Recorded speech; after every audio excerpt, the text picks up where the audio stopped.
नमस्कार, मेरा नाम है मीनाक्षी रगत और आप देख रहे हैं इंडिया बोल रहा है। आज सवाल यह है कि क्या सुपर पावर अमेरिका ने घुटने टेक दिए हैं? क्या राष्ट्रपति ट्रंप को ईरान के सामने हार माननी पड़ी है? ट्रंप ने ईरान के साथ 2 हफ्ते के सीज फायर का ऐलान कर दिया है, जिसे लेकर के पूरी दुनिया में खलबली मच गई है। दावा है कि ईरान किसी भी समझौते के लिए तैयार नहीं था और खून के बदले खून की जिद पर अड़ा था। लेकिन चीन और रूस के दखल के बाद ईरान के नए सर्वोच्च नेता मुस्तफा खामनेई ने 14 दिन की शांति के लिए मंजूरी दे दी है, स्वीकृति दे दी है। लेकिन ट्रंप अचानक क्यों झुक गए हैं? सवाल ये खड़ा हुआ है कि आखिरकार ट्रंप को क्या हुआ, उन्होंने क्यों स्टेप बैक किया है। इंटरनल इंफॉर्मेशन है कि इसके पीछे FBI की एक खुफिया रिपोर्ट है। कहा यह जा रहा है कि इस रिपोर्ट ने ट्रंप के होश उड़ा दिए थे और अगर ईरान अपने मंसूबों में कामयाब हो जाता तो अमेरिका के अंदर कत्लेआम मच सकता था। इस सीज फायर के बाद ट्रंप की मुश्किलें कम नहीं हुई हैं। अमेरिकी गलियारों में उनकी कुर्सी जाने की चर्चाएं बल्कि और ज्यादा तेज हो गई हैं। आलोचकों का कहना है कि इस युद्ध से ट्रंप को सिवाय फजीहत के कुछ हासिल नहीं हुआ है। सुपर पावर की साख मिट्टी में मिल गई। सवाल ये कि क्या ये ट्रंप की सत्ता से बेदखली की शुरुआत है या फिर 2 हफ्ते बाद कोई बड़ा तूफान आने वाला है। जिस सुपर पावर अमेरिका की धमक से दुनिया कांपती थी, क्या आज उसे झुकना पड़ा है? राष्ट्रपति डोनाल्ड ट्रंप ने ईरान के खिलाफ युद्ध में 2 हफ्ते का ब्रेक तो लगा दिया है, लेकिन सवाल भी कई सारे खड़े कर दिए हैं। उसमें सबसे पहला सवाल ये कि क्या ये शांति का पैगाम है या फिर ट्रंप की सत्ता का अंत है। FBI रिपोर्ट ने ट्रंप की दरअसल नींद उड़ा दी है, जिसके बाद सीज फायर ने अमेरिका की साख को मिट्टी में मिला दिया है। इसी पर 2 पंक्ति है कि वक्त की गर्दिशों का किसे मलाल है, कुर्सी खतरे में है, ये तो वक्त का ही जंजाल है। कल तक जो कहते थे कि दुनिया मुट्ठी में है हमारी, आज उनके ही वजूद पर उठ रहा ये सवाल है। ये सीज फायर कोई आसान समझौता नहीं था। ईरान के नए सुप्रीम लीडर मुस्तफा खामनेई शुरू में किसी भी कीमत पर खून के बदले खून की मांग पर अड़े थे। ईरान का कहना था कि ये युद्ध का अंत नहीं है। अब आपको मिडिल ईस्ट जंग में सीज फायर की पूरी पिक्चर समझा देते हैं कि आखिरकार ये सीज फायर हुआ कैसे है। ट्रंप ने सीज फायर का ऐलान कर दिया है, जोश में अमेरिकी सेना को ईरान पर हमला करने के लिए कह दिया, लेकिन ईरान ने जब पलटवार करना शुरू किया तो उसके इंतकाम की आग ने अमेरिका समेत 12 देशों को अकेले धूल चटा दी। अमेरिका के फाइटर जेट रहे, एयर डिफेंस सिस्टम रहे, उन तक को मिट्टी में मिला दिया, जिसके बाद हथियारों की कमी हुई और ट्रंप ने आगे से आकर के सीज फायर चिल्लाना शुरू कर दिया। लेकिन ईरान के ऊपर भी तो खून सवार था, वो कहां राजी हुआ। और उसके बाद एंट्री होती है चीन की। शी जिनपिंग ने ईरान सुप्रीम लीडर मुस्तफा को मनाया, इसके साथ रूस ने भी अपना समर्थन दे दिया, जिसके बाद ईरान सीज फायर पर राजी हो गया। तो ये पूरी पिक्चर है, ये पिक्चर के किरदार है जिन्होंने सीज फायर की पटकथा लिखी है। लेकिन शुरुआत चीन की पहल और रूस के समर्थन के साथ हुई, जहां दोनों देशों को मना लिया गया है। और सीज फायर इसलिए भी उन्हें करना पड़ा है क्योंकि एक लंबा नुकसान वो अपना करवा चुके हैं और FBI की रिपोर्ट अलग कुछ बयां कर रही है। सवाल यह है कि जो ट्रंप कल तक ईरान को एक रात में खत्म करने की धमकी दे रहे थे, वो अचानक से क्यों गिड़गिड़ाने लग गए हैं? तो इसके पीछे FBI की वो गुप्त रिपोर्ट में दावा किया गया था कि अगर युद्ध लंबा खिंचता है तो अमेरिका के अंदर ईरानी स्लीपर सेल सक्रिय हो सकते थे और अमेरिकी सरजमी पर कत्लेआम मच सकता था। अब आपको FBI रिपोर्ट की इनसाइड स्टोरी बताते हैं, जिसके कारण ट्रंप ने जल्द ही सीज फायर का रास्ता चुन लिया है। दरअसल FBI की जो रिपोर्ट आई है उससे दुनिया भर में US नागरिकों पर हमले हो सकते हैं, ये बताया गया। सैन्य ठिकानों, इमारतों पर ये हमले हो सकते हैं। US नागरिकों का अपहरण हो सकता है, हत्या संभव है, गोलीबारी हो सकती है और चाकू मार करके भी हत्या की जा सकती है। ये तमाम जो है FBI की रिपोर्ट्स में पहलुओं को शामिल किया गया था। इसके साथ साथ कहां पर हमलों की आशंका थी, जरा वो जान लीजिए। अमेरिकी ठिकाने, अमेरिकी नागरिक और अमेरिकी इमारतें, इसके साथ ही यहूदी संस्थान, इजरायली ठिकाने इनके निशाने पर थे। अब ये टारगेट किलिंग आखिरकार करते कैसे? गोली मार करके हत्याएं करते या चाकू से हमला करते या गाड़ी से कुचल सकते थे। जैसे ही ये FBI की रिपोर्ट आती है, वैसे हड़कंप मच जाता है व्हाइट हाउस के अंदर। FBI की रिपोर्ट यह बता रही है कि अगर सीज फायर ना होता तो ईरान पर्दे के पीछे से अपने खतरनाक मंसूबों को कामयाब करना शुरू कर देता। और दुनिया जानती है कि ईरान के प्रॉक्सी हर जगह फैले हुए हैं और हमने अमेरिका में यह देखा भी था कि न्यूयॉर्क में किस तरीके से एक आवश्यक सेवा वाला ट्रक रनवे पर एंटर कर जाता है। बताया यह जाता है कि जिस हवाई जहाज के सामने वो आया था उसमें यहूदी सवार थे और उसमें मौत भी हुई, 2 मौतें हुई, पायलट और को पायलट की। इसे भी उसी घटना से जोड़ करके देखा गया था कि ईरान के जो प्रॉक्सी सक्रिय है उन्हीं का यह सब कुछ किया धरा है। प्रॉक्सियों से फिर से इस बार ट्रंप डरे और ट्रंप ने डर के मारे सीज फायर कर दिया।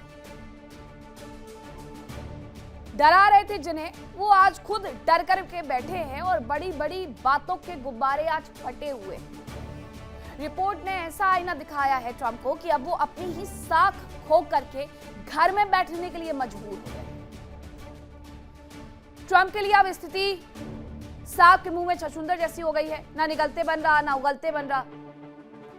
सीज फायर के ऐलान के साथ ही ट्रंप के खिलाफ बगावत भी शुरू हो गई है। अब ये बगावत किसकी तरफ से की जा रही है जरा वो आपको बताते हैं। ईरान की धमकी, जिसके बाद ट्रंप बुरी तरीके से फंस गए रिपब्लिकन पार्टी के अंदर दरअसल, और विपक्षी सीनेटर ये कह रहे हैं कि ट्रंप ने ईरान के सामने सरेंडर कर दिया है। अमेरिका में जगह जगह नो किंग्स, ट्रंप रिजाइन के नारे लग रहे हैं। दावा यह है कि किसी भी पल उनकी कुर्सी जा सकती है। अब आपको यह समझाते हैं कि कैसे ट्रंप को अपना पद छोड़ना पड़ सकता है। ट्रंप को दरअसल राष्ट्रपति पद से हटाने की मांग शुरू हो गई है। 80 से ज्यादा डेमोक्रेटिक सांसद उनसे नाराज नजर आ रहे हैं और ट्रंप की मानसिकता पर सवाल उठ रहे हैं, उनके मानसिक स्वास्थ्य पर सवाल उठाए जा रहे हैं। इतना ही नहीं, महाभियोग लाने तक की तैयारी है। अगर महाभियोग लाता है तो क्या होगा? महाभियोग या 25वां संशोधन लागू करने की मांग तो पहले ही शुरू हो गई है और सीनेटर में 2/3 बहुमत से प्रस्ताव इसके लिए पारित करना होगा ताकि डोनाल्ड ट्रंप को राष्ट्रपति की कुर्सी से हटाया जा सके। अब 25वां संशोधन क्या है? उपराष्ट्रपति को प्रभार मिल जाएगा। ये जरा आपको बताते हैं कि राष्ट्रपति का अगर निधन हो जाता है, दूसरा अगर राष्ट्रपति का इस्तीफा हो जाता है, तीसरा कार्य में अगर राष्ट्रपति असमर्थ पाए जाते हैं तो उस दौरान उपराष्ट्रपति को प्रभार सौंप दिया जाएगा। अब लेकिन ट्रंप से नाराजगी क्यों है? ईरान की पूरी सभ्यता को तबाह करने की धमकी डोनाल्ड ट्रंप की तरफ से दी गई थी, जिसके बाद से ही नाराजगी उनके अपने ही देश में देखने को मिलने लगी थी। अमेरिकी उपराष्ट्रपति जेडी वेंस ने सीज फायर की स्थिति को बेहद नाजुक बता दिया है। इजराइल में भी इस समझौते को बड़ी विफलता माना जा रहा है। ट्रंप पर आरोप है कि उन्होंने युद्ध में खरबों डॉलर बर्बाद कर दिए हैं और हासिल कुछ नहीं किया। अब ट्रंप की हालत भी खिसियानी बिल्ली खंबा नोचे जैसी हो गई है, जहां फजीहत से बचने का कोई रास्ता उन्हें नजर नहीं आ रहा है। सीज फायर जो किया गया उसमें किसकी जीत और किसकी हार हुई है जरा वो भी तो समझना चाहिए। दरअसल अमेरिका का दावा है, अमेरिका और राष्ट्रपति ट्रंप की बड़ी जीत हुई है। अमेरिका का दावा है, ईरान कह रहा है कि ईरान का यूरेनियम संवर्धन जारी रहने वाला है। इन्होंने अपनी वो शर्त साफ तौर पर 10 सूत्रीय जो मांगे हैं उसमें लिखित तरीके से दर्ज भी करवा दी है। अमेरिका का दावा है कि अमेरिका की महान सेना ने ये कर दिखाया है इस सीज फायर पर। अमेरिका ये बड़ा दावा दरअसल कर रहा है। वही ईरान ये दावा कर रहा है कि हॉर्मुज पर ईरान और ओमान का ही कब्जा रहने वाला है। अमेरिका कह रहा है कि 4 से 6 हफ्ते ही ऑपरेशन चलने का अनुमान हमारी तरफ से लगाया गया था, ये उनका दावा था। हॉर्मुज के लिए ईरान हर जहाज से फीस लेगा, ये कह रहे हैं, और पूरा इसके लिए खाका तक तैयार कर लिया गया है। बस वो उस बातचीत की टेबल पर आना है, लिखित में साइन करवाने हैं। अब अमेरिका ने कह दिया तो अब कौन ही आगे आएगा?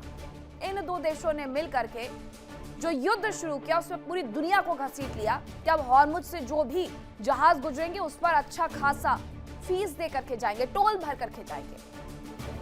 अमेरिका की तरफ से दावा किया गया कि ऑपरेशन एपिक फ्यूरी पर ट्रंप का अनुमान था कि हम जीत दर्ज करेंगे और हमने वो जीत दर्ज कर ली है। हमारी 10 शर्तें मानना अमेरिका की मजबूरी है, ये उनकी तरफ से कहा गया है। हमारी 10 शर्तें माननी पड़ेंगी, मुख्य सैन्य उद्देश्यों को हमने हासिल कर लिया है। आज की जो प्रेस कॉन्फ्रेंस रक्षा मंत्री पीट हेग्सेथ की तरफ से कही गई थी, उनकी तरफ से ये कहा गया था कि हमारे जितने भी सैन्य उद्देश्य थे वो हमने हासिल कर लिए हैं। अमेरिका की तरफ से दावा किया गया कि राष्ट्रपति ट्रंप ने हॉर्मुज स्ट्रेट को खुलवा दिया है। ईरान दूसरी तरफ ये कह रहा है कि नुकसान की भरपाई भी अमेरिका को ही करनी होगी। अपने अलग अलग दावे हैं, हर कोई खलीफा बनने के लिए तैयार बैठा हुआ है कि मैंने इस युद्ध को शुरू करवाया, मैंने इस युद्ध को खत्म करवाया है, मैंने ये कर दिया, मैंने वो कर दिया। सच दुनिया जानती है कि इन देशों ने मिलकर के पूरी की पूरी इकोनॉमी को खत्म कर दिया है। सीज फायर पर अमेरिका और ईरान के अपने अपने दावे हैं। मुस्तफा ने साफ कर दिया कि ये युद्ध का अंत नहीं, सिर्फ एक पॉज बटन है। रूस और चीन ने इस संकट में ईरान का साथ देकर के एक बात और साबित कर दी कि अमेरिका अब एकमात्र सुपर पावर नहीं रहा है, क्योंकि दुश्मन का दुश्मन दोस्त होता है और इसी फॉर्मूले ने ट्रंप को घुटने टेकने पर मजबूर कर दिया है। अब आपको बताते हैं कि कैसे ये सीज फायर नहीं, ये ट्रंप की हार है। दरअसल अमेरिका की तरफ से समझौते का प्रस्ताव रखा गया, लेकिन ट्रंप उसमें फेल हो गए। ईरान अंतिम समय तक जिद पर अड़ा रहा कि हमें जो चाहिए वो हमें मिल जाए, लेकिन ट्रंप उसमें भी फेल हो गए। हॉर्मुज में ट्रंप की सेना पूरी तरीके से नाकाम रही। लोगों ने वहां पर ह्यूमन चेन बना दी कि देखते हैं अमेरिका किस तरीके से यहाँ पर हमला करता है, और अमेरिका कैसे हमला करता है, अमेरिका की खुद की इकोनॉमी हिल जाती। ट्रंप इस पर भी फेल रहे। ईरानी परमाणु प्रोग्राम अब भी बरकरार है और ये फिर से खुल करके मुस्तफा खामनेई की तरफ से कह दिया गया है कि हम यूरेनियम संवर्धन करते रहेंगे, और ये बात उन्हें माननी होगी। ट्रंप यहां पर भी फेल साबित हो गए। खामनेई की मौत हो गई। सत्ता परिवर्तन का जो राग अलापा गया था अमेरिका की तरफ से, वो भी पूरी तरीके से फेल नजर आता है, क्योंकि खामनेई के बाद उनके बेटे को उनकी सत्ता को ट्रांसफर कर दिया गया। ईरान पूरे अरब जगत को दहलाने में कामयाब रहा है और ट्रंप सुरक्षा देने में उस मिडिल ईस्ट को नाकामयाब रहे हैं, जिनकी तरफ से यह वादा किया गया था मिडिल ईस्ट के तमाम देशों से कि आप इस युद्ध में मत उतरिएगा, हम ईरान को मुंहतोड़ जवाब देंगे, आपकी सुरक्षा की गारंटी हम देते हैं। लेकिन ट्रंप वहां पर फेल रहे। कुछ देशों ने तो आकर के अपना एस्टिमेट लगाना शुरू कर दिया कि उन्हें कितना नुकसान हुआ है और अब कितनी नुकसान की भरपाई ईरान को उसके लिए करनी होगी। तो ये सिर्फ चीखम चिल्ली में ही लगे रहे, दूसरे देशों का भी नुकसान करवा बैठे। लेकिन ईरान ने जो कहा वो करके दिखा दिया है। अकेले दम पर ही अमेरिका समेत 12 देशों को दहला दिया है। और दूसरी तरफ अमेरिका 40 दिनों की जंग में अरबों डॉलर का नुकसान करा करके बैठ गया, लेकिन ईरान फिर भी अजेय खड़ा रहा। ट्रंप ने बिना कुछ हासिल किए अपनी फजीयत करवा ली और सीज फायर कर दिया। थूक करके चाटने वाला काम किया है। एक रात में ईरान को खत्म करने का दावा करने वाले अब समझौते की मेज पर आ रहे हैं, और बातचीत क्या, वही घिसी पिटी पुरानी जो 3 दौर में पहले हुई थी। अब आपको बताते हैं कि युद्ध के 40 दिन में आखिरकार किसने क्या खोया और क्या पाया। ईरान ने हॉर्मुज स्ट्रेट पर अपनी रणनीतिक कंट्रोल वाली स्थिति को वैसा ही रखा है। रिजीम चेंज का प्लान यूएस इजराइल का पूरी तरीके से नाकाम साबित हो गया है। प्रॉक्सी नेटवर्क के साथ दमदार जंगी क्षमता ईरान की देखने को मिली, और ईरान अभी भी यही कह रहा है कि हिजबुल्लाह पर हमले मत करो, वरना ये सब कुछ फिर से पानी में चला जाएगा, कोई बातचीत नहीं होगी। ईरान की टॉप लीडरशिप का खात्मा नाकाम रहा है। हाँ, मारा, बहुत सारे लोगों को मारा, लेकिन उससे क्या, मुस्तफा खामनेई वापस से खड़े हो गए हैं कि मेरे पिता नहीं तो मैं रहूंगा यहाँ पर। रिजीम की पकड़ पहले से और ज्यादा मजबूत हो गई मुस्तफा खामनेई के आने से। दूसरी तरफ मुख्य रणनीतिक लक्ष्यों में भारी नाकामयाबी हासिल हुई है यूएस से इजराइल को। न्यूक्लियर और मिसाइल प्रोग्राम लगातार बरकरार है। जैसा उसने कहा था वो अभी भी वही कर रहा है, और वो ये कह भी रहा है कि हम अभी भी यूरेनियम संवर्धन करते रहेंगे। अमेरिका की सैन्य साख पर जरूर बड़ी चोट हुई है कि क्या हुआ, क्यों पीछे हटे। भारी मानवीय और सैन्य नुकसान ईरान को हुआ है, ये सच है। दूसरी तरफ यूएस के 15 सैनिक मरे हैं, 538 से ज्यादा घायल बताए गए हैं। यहां पर हालांकि अच्छा खासा नुकसान हो गया है। 10 अप्रैल से समझौते वाली डील पर बातचीत शुरू हो जाएगी। आखिरकार इस 14 दिन के सीज फायर में ट्रंप ने अपनी रही सही साख भी मिट्टी में मिला दी है। युद्ध से ना ईरान का परमाणु कार्यक्रम रुका, ना ही उसकी मिसाइल ताकत कम हुई, उल्टा मुस्तफा खामनेई और ज्यादा मजबूत होकर के उभरे हैं। क्या 2 हफ्ते बाद फिर से महाजंग शुरू होगी या ये ट्रंप के कार्यकाल का आखिरी अध्याय होगा?